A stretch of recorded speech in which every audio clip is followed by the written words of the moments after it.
you met at your day job, which is a little boring, but pays the rent. You'd like to be doing more with your life as with your parents, but you're still in the process of figuring out what that means and how to get about it. You're also dealing with motivation issues that sometimes makes dealing with these things difficult. You feel like this is probably your fault, and on bad days you feel inwardly angry and down on yourself for being lazy. But you're not quite sure how you can break out of it or how other people deal with these feelings, and seem so very functional. You spend a lot of nights fixating on things about the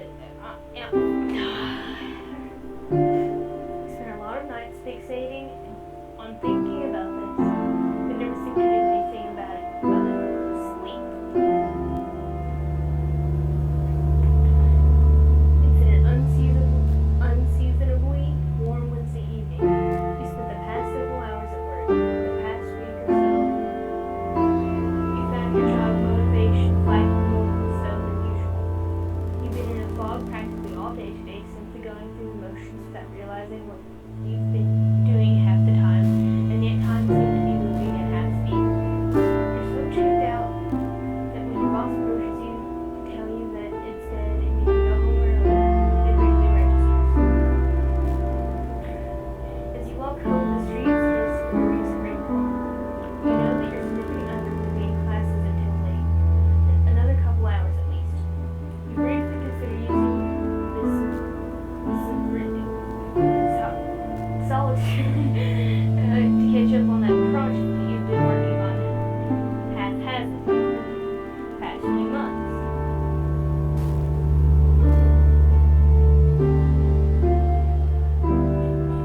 As soon as you think about the work that awaits you at home, you can feel panic creeping in from the back of your brain unbidden. All you can think about is how incredibly far behind you are. The amount of work seems nothing less than insurmountable. By the time you arrive home to change out of your uncomfortable work clothes, the stress is weighing down on you like a heavy, wet wool blanket. The computer seems to be staring you down from your desk. You want to sit down and work, but the more thought of trying to work sends your stress levels flying. More than anything you feel suddenly absolutely exhausted. You feel a strong desire to simply hide in bed. Ain't you?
Doing much more than thumb calisthenics this year and absolutely killing time.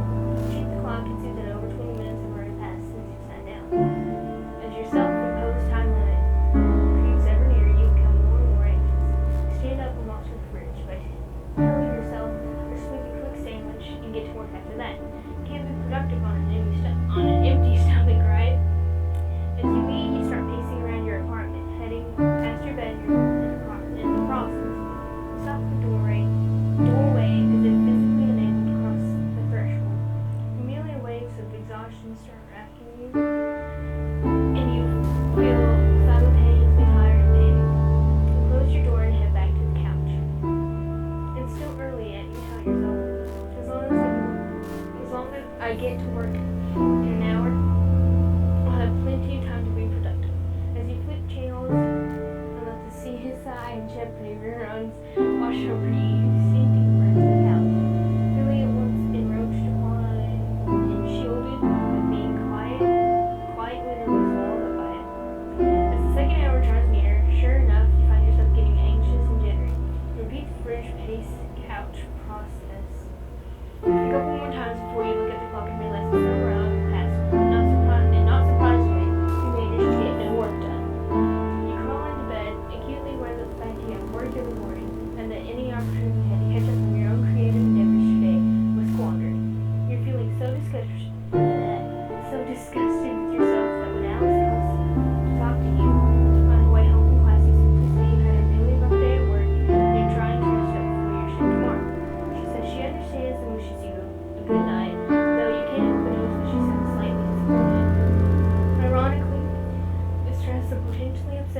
partner compounds with the stress of not having gotten anything done this evening and the stress of having to go to work tomorrow.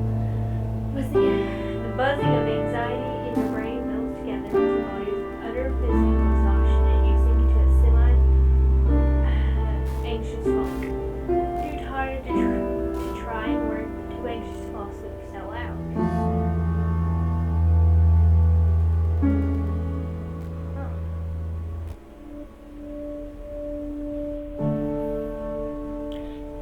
Friday afternoon, Alex calls you from one of her classes telling you that there's going to be a really awesome birthday party tonight at her apartment with one of her roommates to start with. You've hung out with this roommate a few times with Alex, and you get along well enough but aren't particularly close. You don't have work in the morning and have nothing else in particular to do tonight. You're feeling kind of burned out, but you have been fatigued most of the time lately. You mention that you're feeling ill because you're not sure how else to explain those feelings to someone else, and say that you aren't sure that you can make it tonight. There's a second of silence over your phone, but you can swear that you can hear the sound of your partner's face fall. She tries to convince you anyway. You haven't seen her this week, and she sounds pretty insistent that you come over. She even drops a few suggestively worded hints that you can stay over with them tonight after the party.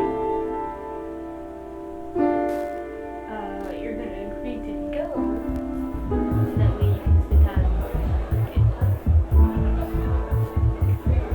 You agree to go even though you're really not feeling social. You feel it's important to Alex and you really like to see her.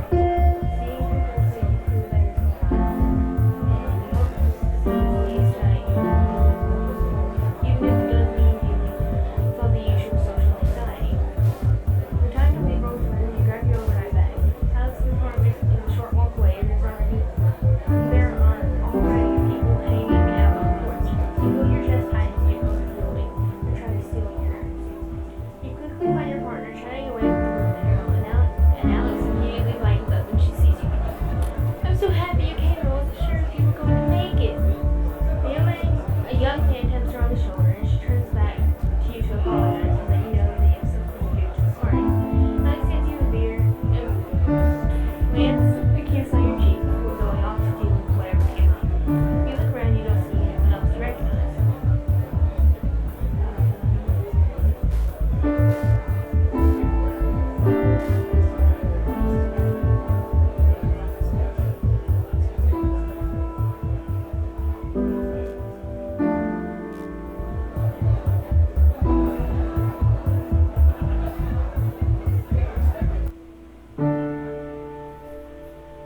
You take your beer and shift through the crowd until you arrive at Alex's room. The room is actually empty of other partygoers. You sit on her bed as you set your bag down, thankful for the personal space and feeling a lot less claustrophobic. You mess around on your phone while you sip your beer. You keep telling yourself you go back out in 5 more minutes, but every time the time rolls around, you go back out, you feel the panic creep in. And you stay rooted to this spot. You figure no one here knows you anyway, so it's unlikely that you will be missed. A few minutes later, Alex comes into the room. Oh, there you are. I was wondering where you'd gone off to. Figured I might find you here. She sits down on the bed next to you, close enough to be starting slightly. I'm really glad you turned up tonight. To be honest, I really didn't think you'd show. It's really cool that you did. Really. You know she meant it lovingly, but you aren't quite sure how you feel about that statement. It's a little afternoon on a muggy Saturday. Your mother has come over for a surprise visit, claiming loudly that she doesn't see you enough, so she decided to invite herself over. As you converse, she walks around your place, and you get the distinct impression that you're being inspected. What's going on with you lately? She asks abruptly. Taken somewhat aback by this left filter, you tell her you're not sure what she means. She repeats the question, saying that you haven't seemed like yourself lately. She gestures to the dirty dishes piled in the sink and notes the fact that you haven't called or visited in a while. Your reticence only seems to spur her on more. She presses you, asking if you're having problems at work or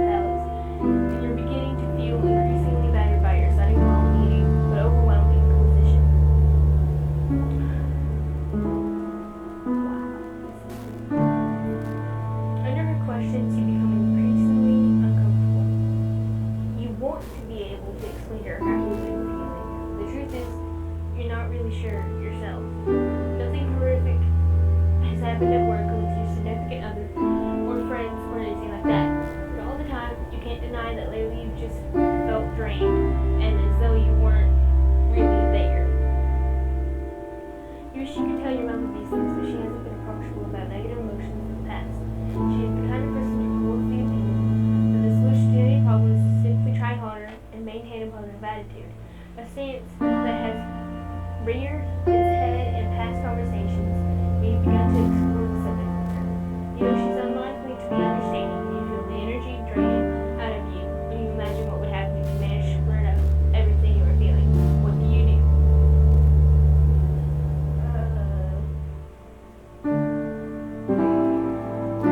Why can't we do more? That's not the question.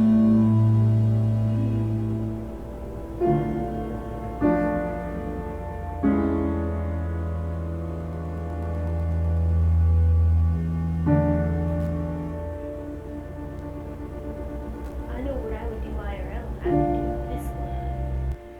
I'm okay, Mom. Really. Thanks for worrying about me. Your mother looks at you from across the room with furrowed brows, and you wonder if the tone in your voice was the least bit convincing. She slightly opens her mouth as though she was about to say something more, but instead she makes the reverse for herself, having apparently decided against it. Well, as long as you're okay, honey. Her voice trails.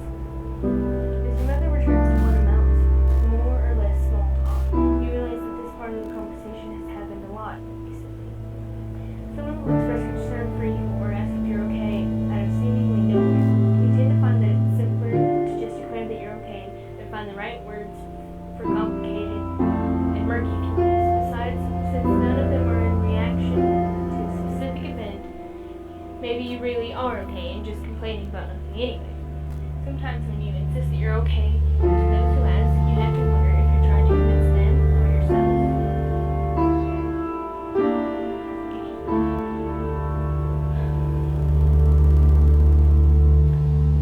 It was a lazy Sunday morning.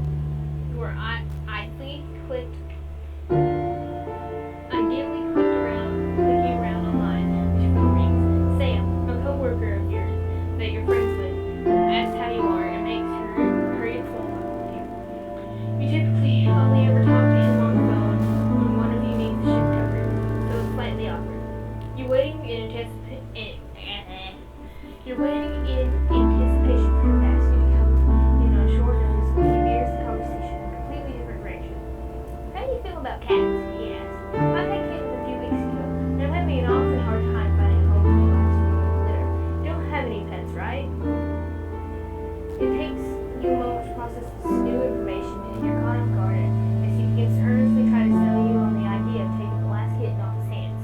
It's not something that you had specifically considered before. He seems fairly insistent. She's a real sweetheart, really loves people. She's got all her shots already taken care of, and the vet says she's healthy as a horse. I can bring her over by your place tonight if you're interested. Look around your apartment and try to picture a cat in it as he continues to tell you about how cute she is. You tell him that this is all kind of sudden and you don't have anything for a kid set up here. Oh, don't worry about that. I can bring over a litter box and food and all that since you'd really be helping me out of a fix. It's the least I can do. I just don't want to have to put her in a shelter.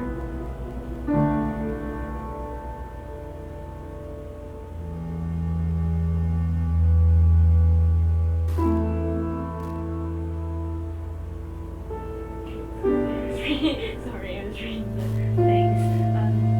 You can't help but feel like you're being guilt-tripped.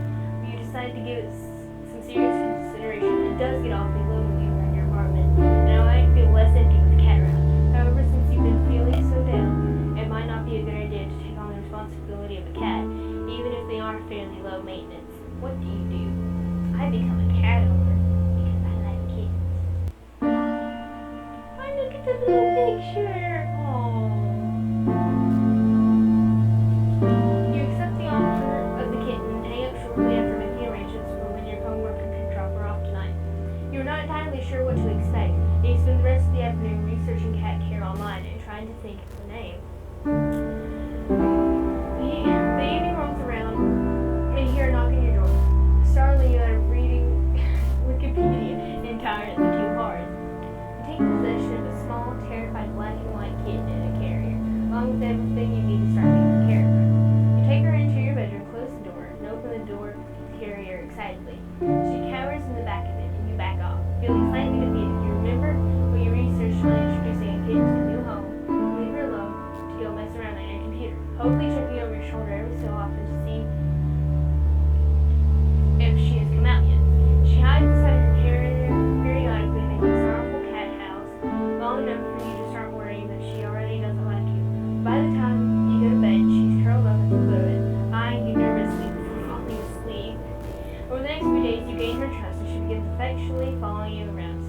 you and hopping up on you anytime you sit down to do some work.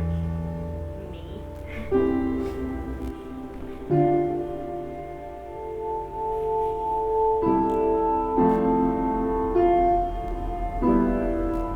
It's late Friday afternoon. Cleaning time is just around the corner.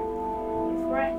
A bright, clear day is giving way to a still-tempered evening. You can hear your coworkers all around you anxiously making plans for your evenings and weekends. You're really looking forward to just going home, resting after what's turned out to be a very long and taxing work week. Just before the end of your shift, you get a call from Alex. It seems a group of your mutual friends are heading out to a nearby pub for dinner and drinks to celebrate the end of the week, and they want to know if you'd like to come along. You typically tell her that you're emotionally exhausted from the work week, and a social outing like that would just take too much out of you today. You encourage her to go and have a good time, since you know it's been a while since she's gone out with friends.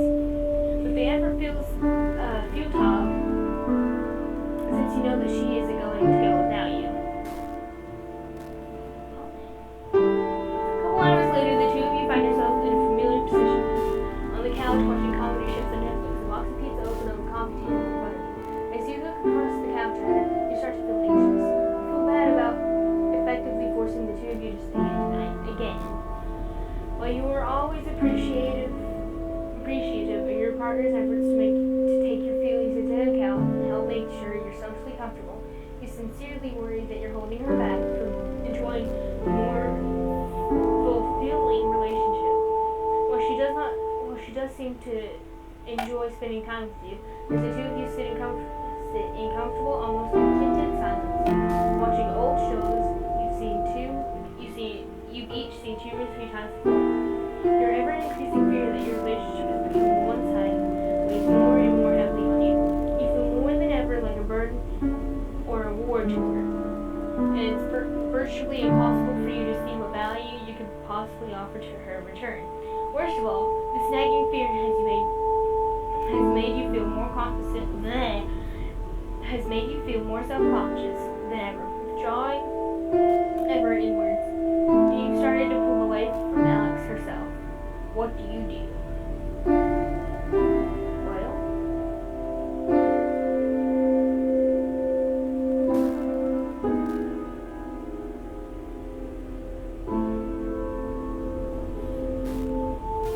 I'm gonna go with 3 because that's what I would do IRL.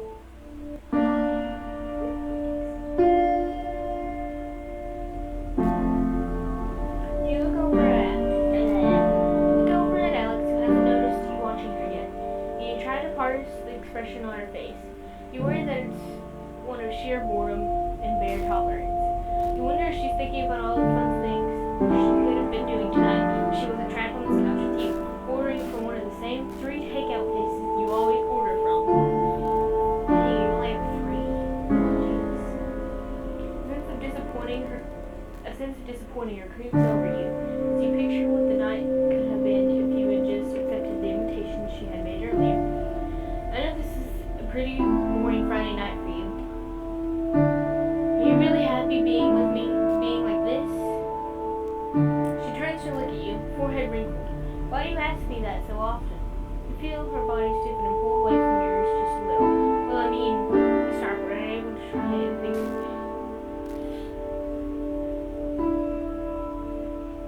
I will go more because that sounds like I do most of the time. Personally, when stuff like that happens.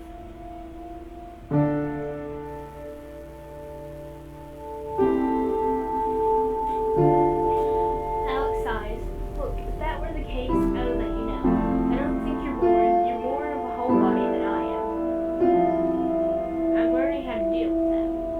Deal with it, you think? Repeating it in your mind. Does she see it as a problem to be dealt with? Try to pick her reply apart in your mind, and all your conclusions lead to your previous learning. You're holding her back. You begin thinking that the phrasing was chosen without too much deliberation, and that despite her attempts at reassuring you, the slip of the tongue revealed her true feelings.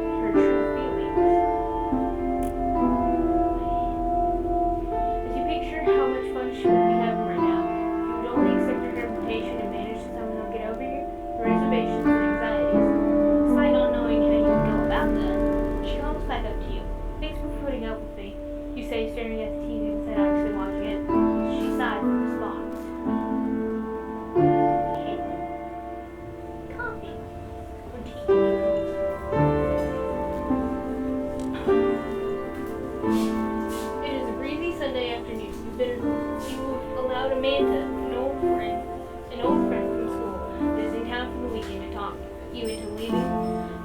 coffee and catch up. Meet her in a small cafe and talk about what you've been up to since you last seen each other. And you can't help but feel like they are a lot more accomplished and interesting than you are while listening to them talk about their life after school. When it's your turn to brief them on your activities, you feel anxious and ashamed and give a very abbreviated version. You try to talk about your job as little as possible, and you feel incredibly warm when you describe it, despite her expressing sincere interest in you and your life. Amanda has known you long enough to read your mood and tone of voice. She leans in to ask a question while gently touching your hand, a look of genuine concern on her face. What's wrong? Did you test the waters and open up a little? Hoping she'll understand. Insist that nothing is wrong and change. Okay.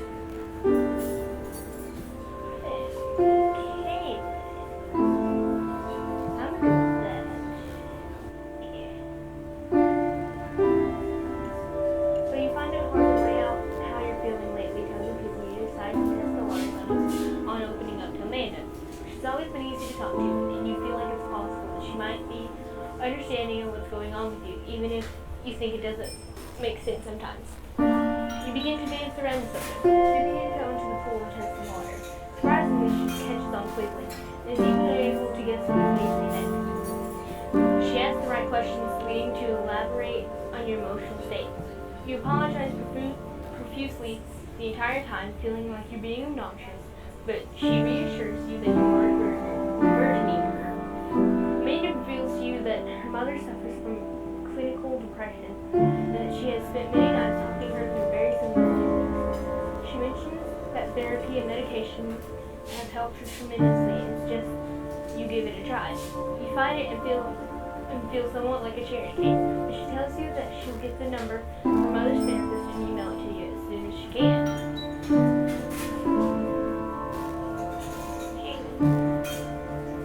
Afterward, conversation drifts back to small talks and shared hobbies, and you spend a pleasant afternoon together. For the rest of the day, you find yourself wondering if therapy or medication can really help you, if you have an illness or are simply complaining too much. And remember horror stories you've heard about antidepressants. You're not sure about what you'll do if she remembers to email you the number from the therapist. You secretly hope that she'll forget about it so you avoid dealing with it at all.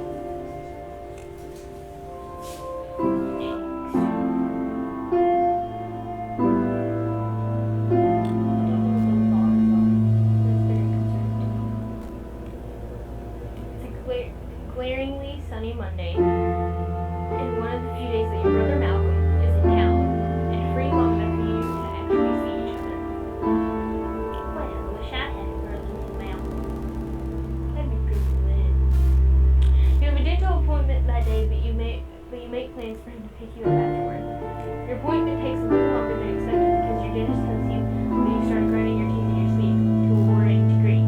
Given how nearly everything in your life has been feeling enormous and stressful lately, this doesn't come as a surprise to you. He suggests that you try to reduce your stress levels and fits you for a night guard. It feels awkward and too big for your mouth, and you feel embarrassed looking at your face in the mirror with it in. You finish up the appointment in a hurry and leave about a half an hour overdue for meeting your always punctual brother in the parking lot. I'm recording a video. Did you see that?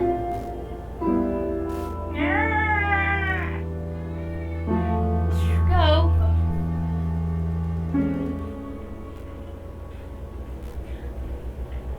You finish up as quickly as possible and leave the building to scan the parking lot for your brother's car, but you don't see his old Civic anywhere. You pass by a blue Camaro and jump as it beeps at you, causing you to jump in surprise. It takes you a moment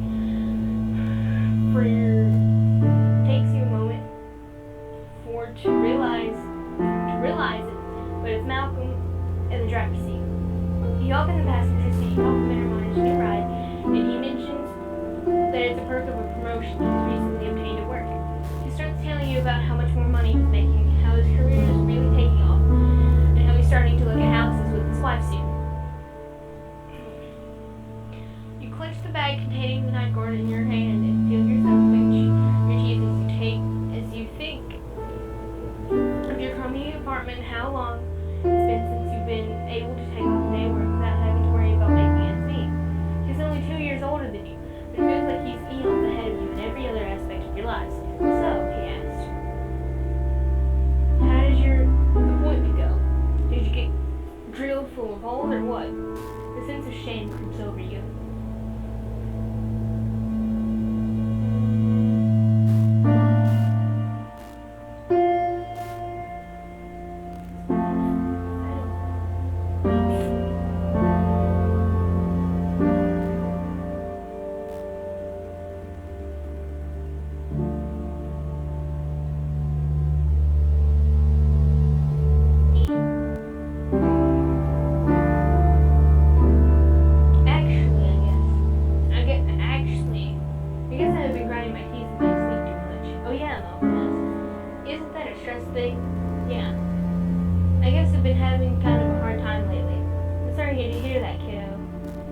Glances over at you.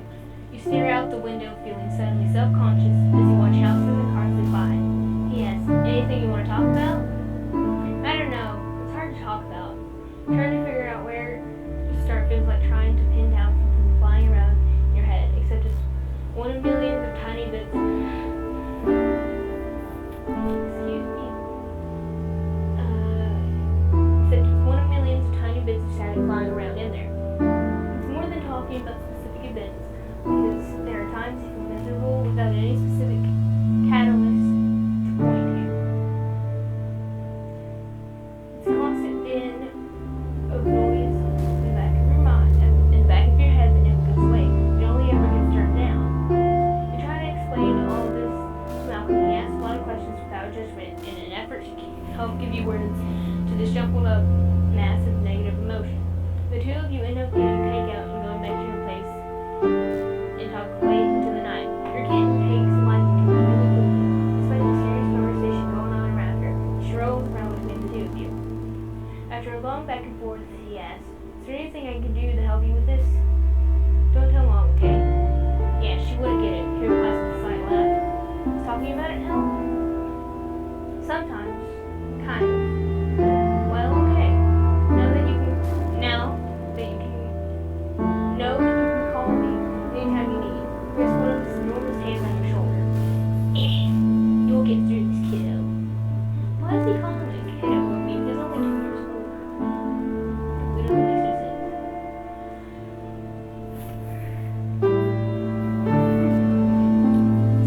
Again, I have to not act on because life is.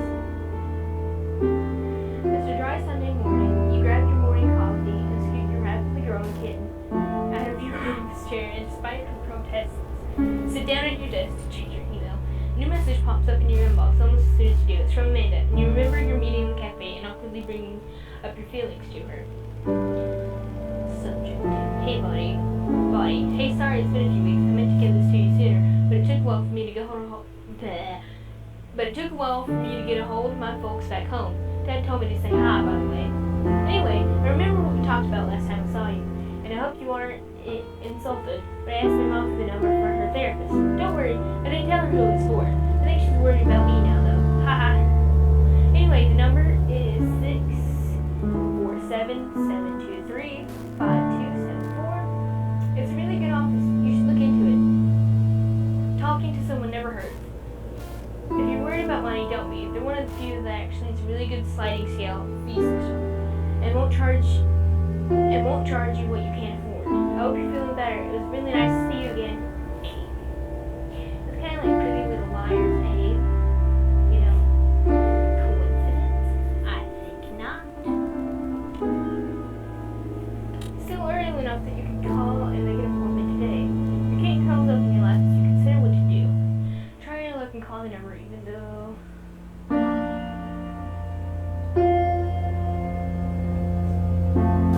you call the first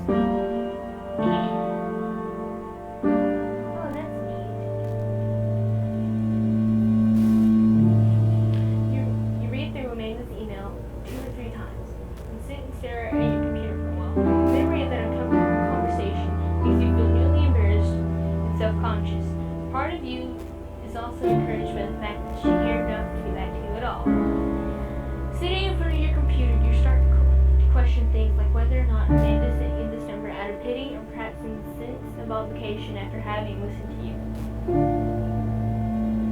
You question her motives and the validity of her concern and whether or not you think seeing a therapist would even be helpful. Yet almost unconsciously, you reach for your phone, and before you realize what's happening, you're listening to the therapist's line ring. Before you can bring yourself to hang up, you're listening to the slightly clinical, not unpleasant voice of the receptionist. Ask how she can help you. I'd like to make an appointment with the doctor. You managed to stammer out. Conversation is a quick, but not nearly as unpleasant as you were fearing. And quicker you can say, Freudian slip. I don't know what that means. You schedule an appointment. Quicker than you realize, appointment day rolls around. What do? You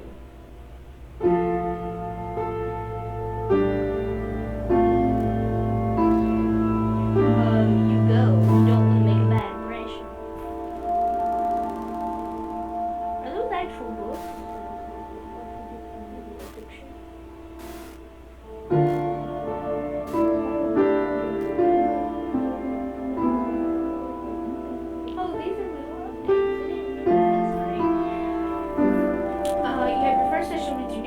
Dr. Susan Melville, a tall woman in her mid-40s with a disarming demeanor and patient eyes, with the start of the slightest smile line.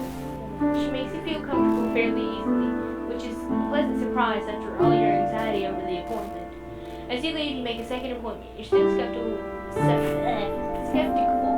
about all this, but think you might as well see where this goes. The hardest part, it seems, was taking the first step. You're still not sure if and how you're going to tell your family or your partner, but you figure you'll deal with that when the time comes. Either way, you feel relieved that you managed to see this through instead of being paralyzed with worry over it. Even if nothing comes of it, you did something you said you would instead of flaking out or running away.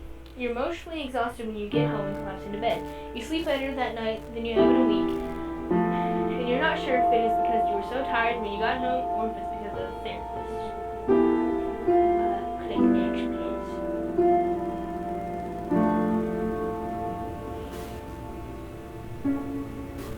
It is early on a Wednesday morning. Lately you've developed a habit of waking 10 to 20 minutes before your alarm rings.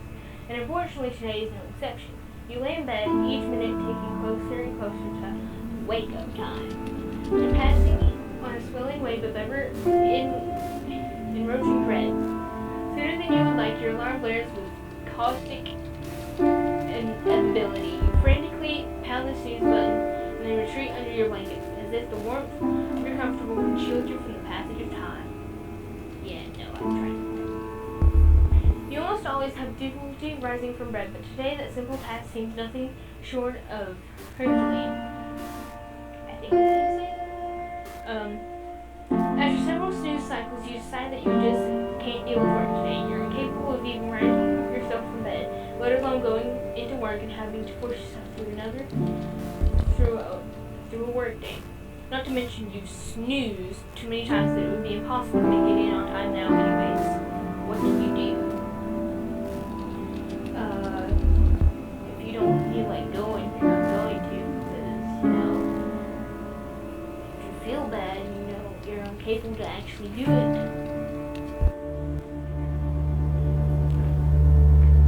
In spite of the fact that you know that it's your job and that you should go, you keep finding yourself every step of the way. Every time you resolve to climb out of bed and just go, your body seems to get heavier and your head gets poppier. And you find yourself unable to actually make yourself move.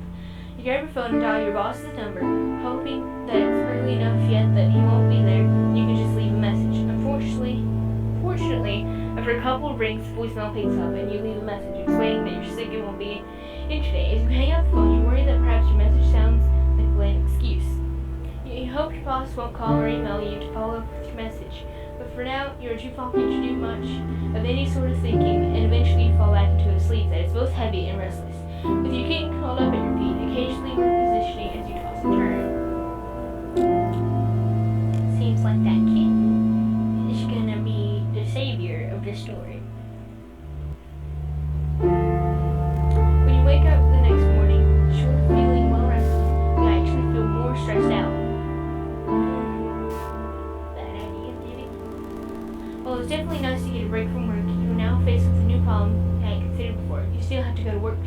where you aren't having the same problems physically getting out of bed as you were having yesterday, the prospect of having to face your boss after missing a day of work does not seem appealing in the slightest. You worry that your absence won't be seen as believable or legitimate, that your coworkers and boss think you were trying to half-assedly play hooky, or worse, you fear that someone will actually ask you what's wrong, being caught in that instance and having to either make up a half-baked excuse or worse. As will see right through you and know quickly as your mood matches the drizzly weather outside. You know that you have to go into work, but your fear of being perceived as either lazy or defective is making you regret yesterday's decision to take the day off.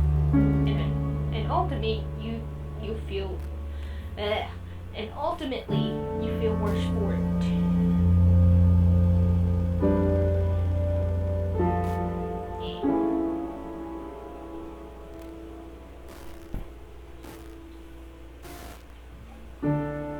What? That's not fair. It's 2 a.m. on a Sunday, and you have work in the morning. You roll over to see the sickly green glow of the time display on your LED alarm clock. Let out an exasperated sigh. You've been trying to fall asleep for over 3 hours now to no avail. Every time your head hits the pillow, you're overcome with anxious thoughts that wrap themselves around each other. Worries about your job lead to worries about your future. Lead to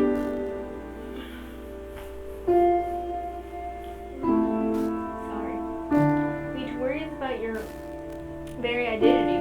And you're unable to shake them off long enough to doze off. Your eyes won't even stay shut as your mind races through imagined scenarios going horribly wrong. When you promptly attribute your general worthlessness. Your thoughts run too fast for you to come to a satisfying conclusion on any of them. Your room is completely silent when the silence has given way to loud static noise rattling around inside your head. Your heart beats loudly and you worry it's beating a little too fast. You worry that if you focus too strongly on your racing heart, you'll freak yourself out hard enough that you'll have a heart attack. You have to be awake for work in a mere 8 hours, and you know that your work is so much worse on only a few hours of sleep. Well, it's the only choice I have.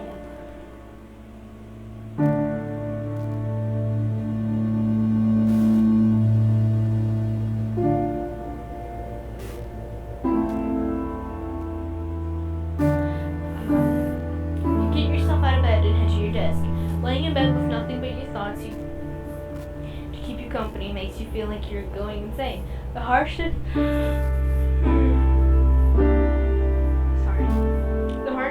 of the light coming from the screen makes you squint as you turn it on. Despite how often you find yourself in this exact situation, you've been so many nights lately just like this. As you begin reading a new story, an online friend of yours instant messages you. Attic, you're up late again, I see.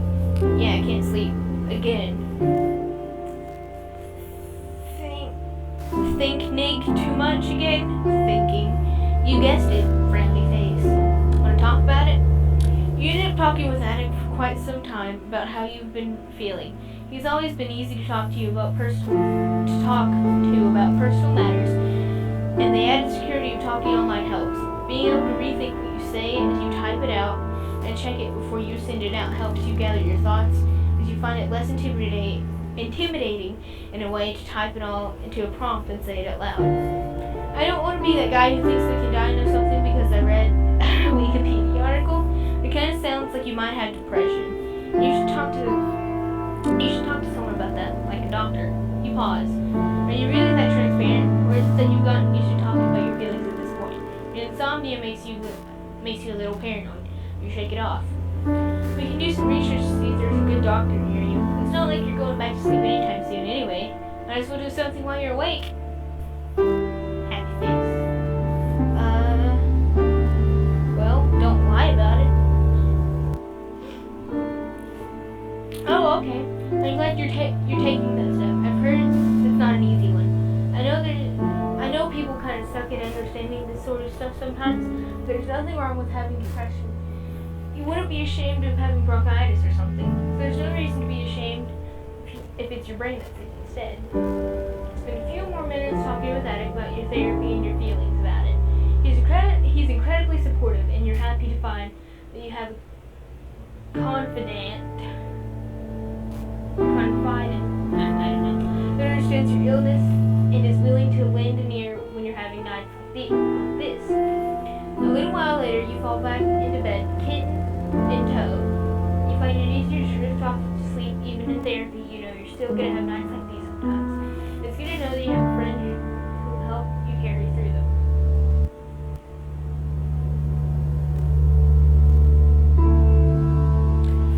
It's Tuesday, Thursday night, and you've just gotten off work. This has felt like one of the longest days you've faced in recent memory. Even though nothing exceptional has happened, a ton of minor things kept going wrong. Your coworkers had tried your patience throughout the day. You considered leaving work early, but the last thing you wanted to do was deal with your insufferable boss on top of everything else. You're lost in thought on the commute home, and your feelings of frustration, both with your life and the world around you, has built around you.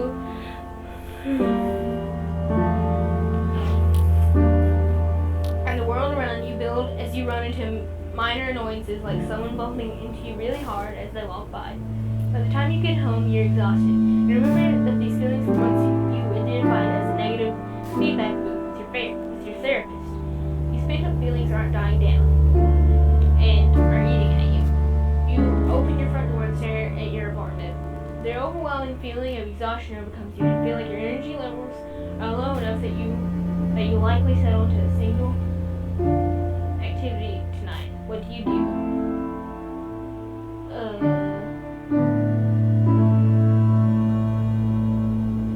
I know that I would do the last one myself, personally, but I know that one should probably be the right answer.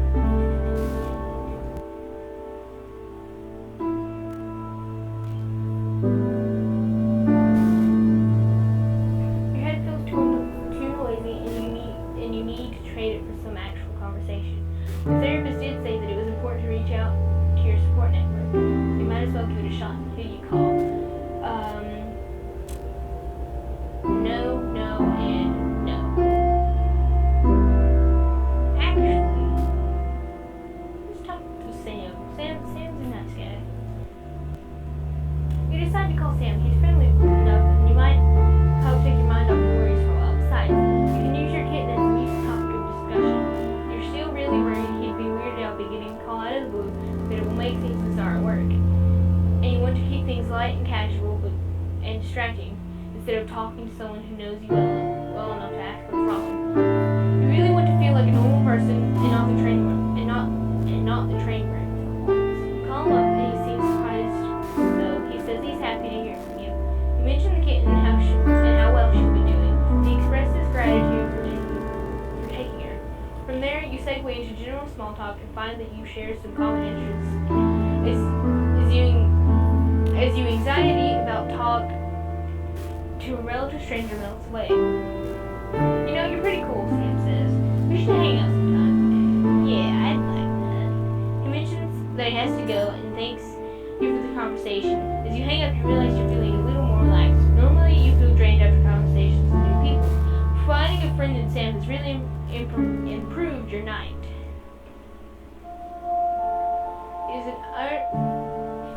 It is an utterly nondescript Wednesday afternoon, the type of afternoon that would completely fade from memory unless one made an active effort to preserve it. It has become routine on Wednesdays that you are sitting on the couch in Dr. Melville's office. To your mild surprise, she begins this session by breaking her characteristic therapist silence and begins speaking up right away. I wanted to start by saying I think it's great that you decided to come see me. It's an incredibly important first step, she begins. I wanted to take some time today to talk to you about the possibility of supplementing or substituting your treatment with medication. The mention of medication makes your ears perk up and you feel your heart rate increase, and she continues.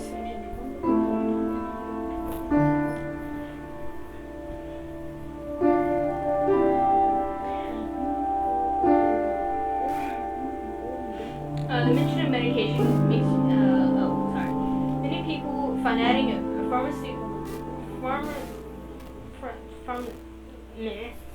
element to their treatment to be very helpful, and some even prefer to take drugs, completely eliminating the need to visit a therapist and all.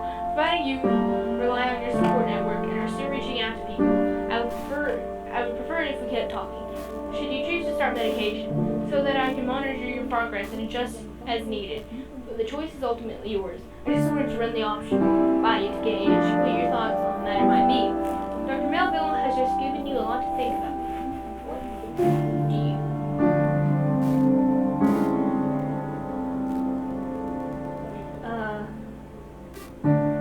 That.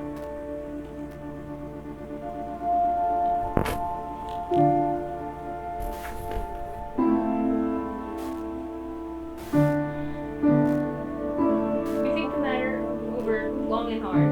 It's strange to think that recently none of this sort of thing was even on your radar. And here you are now being asked to make a decision about it. Both skeptical and nervous. Still getting over the initial shock of even just talking to a therapist. Still, over the years, you've done enough entry-level reading on the subject to know that if it doesn't help, at least it probably won't hurt, right? After an intense and protracted period of internal vacillation, you decide to bite the bullet and go for it. You tell Dr. Melville that you'd like to try the medication in addition to your therapy. And you spend about half an hour going over what you'll be taking and what you should expect from it. Thinking back on the decision later, you're pretty sure you had your fist tightly clenched the whole way through. I think I'm gonna, pause the video here, and I'll get to you guys in another episode. This is actually taking kind of a long time to get through.